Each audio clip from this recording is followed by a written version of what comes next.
Good morning, everyone. This morning I am making an apple dump cake. I was asked to make this for my son's school for his little pre-K class because they are doing this fun week all about apples. And one of the moms made a pie, a couple other moms have done some other stuff, and his teacher asked me if I could make a cake, and I said absolutely. So I am making this apple dump cake. It's super simple, super easy, and it has lots of apple flavor, which is what she's looking for. So I started off with coring an apple and then peeling it. I'm not gonna lie, I found an easy way to do it was to use the apple slicer that you usually use to slice up your apples for kids. It takes out the core perfectly. I don't have to cut it out. And then just simply using a potato peeler, I have, peeled all of the skin off. And you're gonna need about 5 apples for this, depending on the size. If they're kind of smaller, you might want 6. You just want enough that's gonna cover the bottom of a 9 by 13 baking pan pretty easily.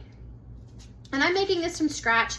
There's some people that have used like cake mixes and things like that, but one of the little boys in Caleb's class is allergic to dairy. He's allergic to all kinds of so many things, and so I just figured I'd make it from scratch just to be on the safe side, and that way I knew exactly what was in it, so that way he could enjoy this fun little treat with his class and not have to eat something separate.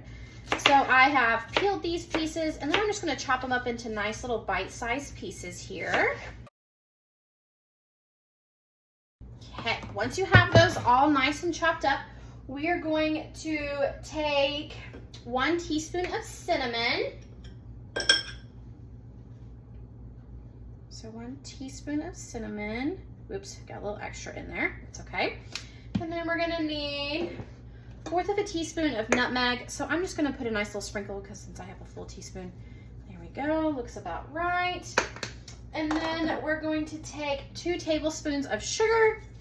Just kind of spread that all around on top of that. And then a little bit of splash of vanilla just to give it some good flavor.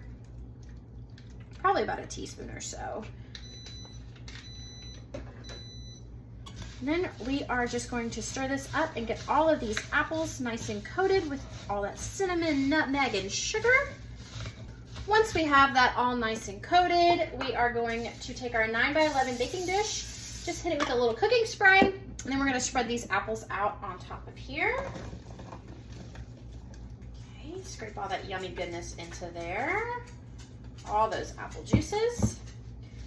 Spread our apple pieces out nice and even.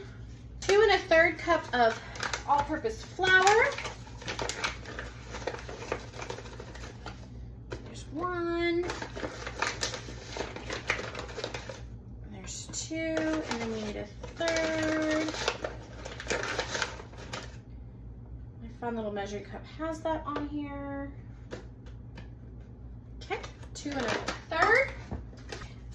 Then we're gonna take 1 1/4 cup of sugar. Add that in. Okay. Then we need 1 teaspoon of baking powder. 3/4 of a teaspoon of salt.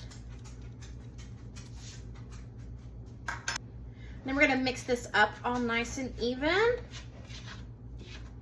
And this is kind of essentially making your own little cake mix here. I am making a mess today, let me tell you. So we're just gonna make sure it's all nice and evenly combined. And then we're gonna take this flour mixture and we're just simply gonna dump it over the top of our apples and try to get it spread out as evenly as possible without making too big of a mess. Then we're gonna kind of spread this around a little bit, make sure it gets all into those nooks and crannies in between all of those little apple pieces. Okay. And then we're gonna take 1 cup of butter. You can use 3/4 of a cup depending on how thick you want this. But we're gonna take 1 cup of melted butter. I am actually using a plant-based butter here because the little boy in Caleb's class is allergic to dairy and eggs and all of that stuff. So the poor kid has to be has to have special snacks, so I'm trying to make this as special as possible for him. So we're gonna spread this around. Try to get it dispersed over the top of this as best we can. Getting it all even, and it's gonna soak down into that. And I'm actually gonna kind of spread this a little bit so we don't have these spots that have no butter on them. Okay, and we're also gonna have a lot of juice from the apples coming up from underneath as well. So that's gonna help out with absorbing into all this flavor. I just don't wanna have all these dry spots on my cake. So I'm kind of spreading this butter out, but I might be making a mess. Okay, now we're gonna put this in the oven at 350 degrees for about 40 to 50 minutes. And there we have it, guys. After about 50 minutes in the oven, this is what it looks like.